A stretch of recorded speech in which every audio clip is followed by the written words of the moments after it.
헤어지고 사과톡부터 보냈다고요? 설마 이렇게 쓴 거 아니죠?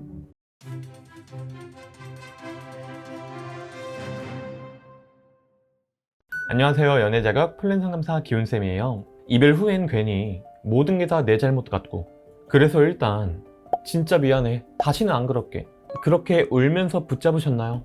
근데 상대는 더 단호해지고 더 멀어진 느낌이었을 거예요. 사실 그렇게 해서 재회가 됐다면 이 영상 보고 계시지도 않을 거잖아요. 왜 이별 후 사과가 재회를 망치는 최악의 선택인지, 그리고 지금 이 순간 사과 대신 어떤 말이 필요했을지까지 오늘 쫙 알려드릴게요. 특히 이미 사과하신 분들, 사과하려고 했던 분들, 오늘 이 영상이 그 실수를 수습할 마지막 기회가 될지도 몰라요. 그러니 오늘 끝까지 집중. 재회할 때 사과가 최악인 이유 첫 번째, 상대는 나의 사과를 받아줄 에너지가 없으니까. 여러분, 이별은 차인 사람만 아픈 게 아니에요. 헤어지자고 말한 쪽도 사실 그 결정을 내리기까지 수도 없이 고민하고 감정 소모가 엄청났어요. 이렇게 지친 상태에서 내가 잘못한 부분에 대해선 꼭 이야기해주고 싶어, 이런 톡이 온다면 그 사람 입장에서 그게 어떻게 들릴까요? 이걸 또 어떻게 반응해줘야 되지? 그냥 지금 아무 생각하기 싫은데. 결국 사과라는 이 감정적인 메시지는 상대에게 감정적 피로만 얻는 선택이 됩니다.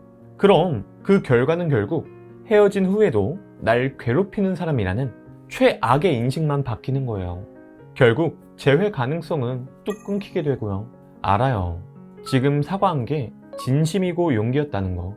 하지만 지금 진심보다 더 중요한 진실을 마주친 여러분들은 더 이상 같은 실수를 반복하면 안 됩니다. 혹시 이미 사과 다 해버리셨나요?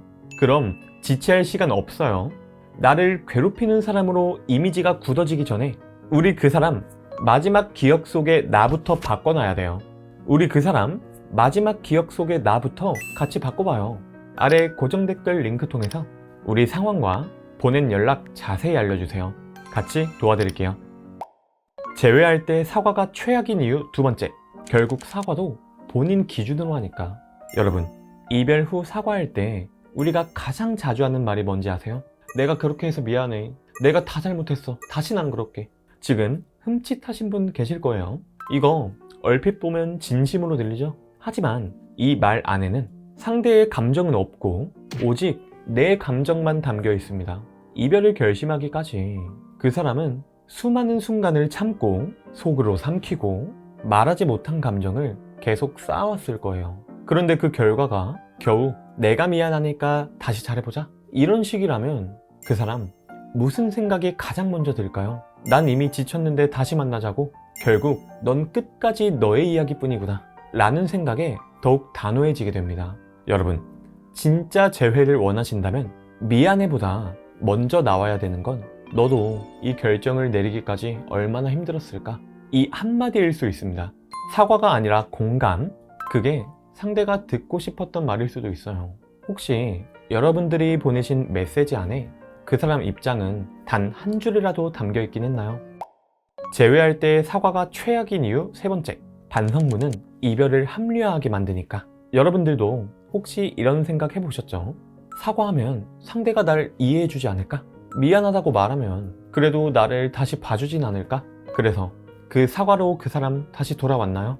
여러분, 누군가에게 미안해 라고 하는 건 그 자체로 내가 잘못했어, 너의 판단이 옳았어 라고 인정해버리는 거예요. 사람은 어떤 결정을 내리게 되면 그 결정을 자기 합리화하려는 성향이 강해요. 자신의 결정과 외부 현실 사이 갈등이 생기면 심리적으로 불편해지기 때문에 그 불편함을 줄이기 위해 내 결정이 맞았어 라는 식으로 스스로를 설득하는 거죠. 그런데 그때 내가 사과를 해버리면 오히려 상대방의 이 합리화를 촉진시키는 거예요. 그래, 너도 너가 잘못한 거 알잖아. 그러니까 내가 헤어진 게 맞는 거였어, 이렇게 말이죠. 결국 우리는 사과로 이 관계를 되돌리려 했지만 그 결과는 이별의 도장 꽝 찍어준 셈이 되는 거예요. 그렇다면 이별 상황에서 사과보다 더 강력하고 효과적인 말은 뭐가 있을까요? 바로 공감이에요. 사실 공감이라고 하면 단순하고 쉬운 방법이라고 생각하시는 분들도 있어요. 근데요, 단순히 너가 힘들었겠다 라고 말하는 게 공감일까요? 아니요. 오히려 놀리나? 라는 생각도 들고 이제 와서 무슨 소용인데? 라는 생각도 들어요. 그럼 어떻게 해야 될까요? 여러분, 진짜 공감은요, 그냥 단순히 그 사람 감정을 한번 찔러서 때려 맞추는 게 아니라 그 사람의 상황과 고민, 꿈 등을 다 고려한 상태에서 그 사람이 우리 관계를 위해 어떤 노력을 했는지 정확히 이해하고 읽어주는 거예요.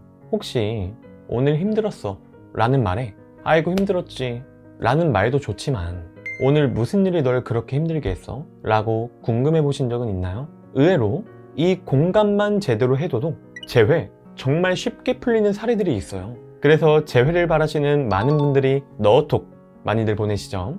너는 책도 있고 유튜브 재생 목록 너 너무나과에서 너 특강 10강까지 보실 수 있으니까 꼭 보시고 공부하시면 됩니다. 실제로 사과만 했다가 차단당한 내담자분 상담하며 이 공감만 잘 잡았더니 처음부터 이랬으면 우리가 싸울 일도 없었을 텐데 라며 답장 온 사례도 있었어요.